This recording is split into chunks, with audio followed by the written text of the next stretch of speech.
Hello viewers, আসসালামু আলাইকুম। আরেকটি রেসিপি নিয়ে চলে আসছি। দেখছেন, এগুলো হচ্ছে ইলিশ মাছ। আমি এভাবে কেটে নিয়েছি একটা ইলিশ মাছকে। আজকে আমি ইলিশ মাছ ভুনা দেখাবো। অনেক সুস্বাদু হয় এইভাবে রান্না করলে। আপনারাও চেষ্টা করবেন এইভাবে রান্না করে খেতে।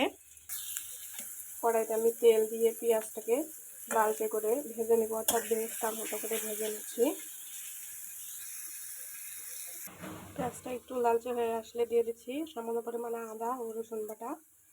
আদা রসুন বাটাটা দিয়ে আমি আর একটু ভেজে নিচ্ছি। আমার লালচে করে ভেজে নেওয়া হয়ে গেছে। দিয়ে দিচ্ছি সামান্য পরিমাণে পানি,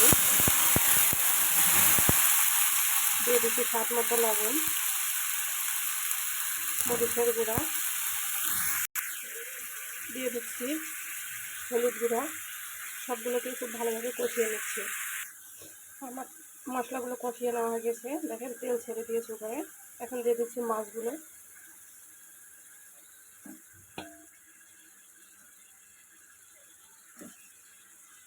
এখন এগুলোকে আমি কষিয়ে নিচ্ছি, একদম মিডিয়াম টু লো আছে।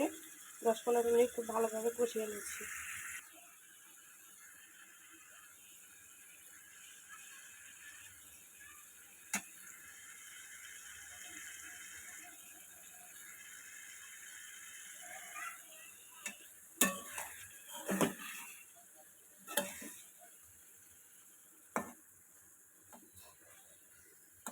আমি একটু ঢাকনা দিব, তারপরে নেড়ে চেড়ে আমি কষিয়ে নেব। কারণ মাছটা খুব ভালোভাবে কষিয়ে নেওয়া হয়ে গেছে। আমি ঢাকনা দিয়ে তুলে তুলে একটু পরপরে নেড়ে চেড়ে কষিয়ে নিয়েছি। এবার দিয়ে দিচ্ছি পরিমাণ মতো পানি। আপনারা যতটুকু ঝোল খাবেন ঠিক সেই অনুযায়ী পানি দিবেন।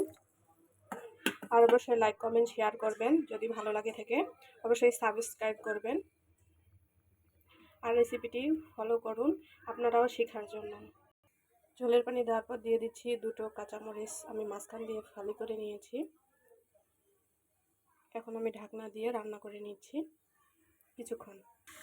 আর তরকারি প্রায় হয়ে এসছে। দিয়ে দিচ্ছি টালা জিরার গুঁড়া 1 চামচ পরিমাণ। এবার নেড়ে চেড়ে 2-3 মিনিটের মতো আবার একটু জাল করে নিচ্ছি। আমার তরকারি হয়ে গেছে। দেখেন মাছটা আমি কিন্তু ভাজিনি, এভাবে রান্না করে নিয়েছি। চেষ্টা করবেন এভাবে রান্না করে নেওয়ার। তো আপনারা আমার জন্য দোয়া করবেন। সবাই যেখানে আছেন ভালো থাকবেন, সুস্থ থাকবেন। অবশ্যই চ্যানেলটাকে লাইক কমেন্ট শেয়ার করবেন, সাবস্ক্রাইব করবেন। যারা অলরেডি করেছেন তাদেরকে অসংখ্য ধন্যবাদ। তো আজকে এ পর্যন্তই।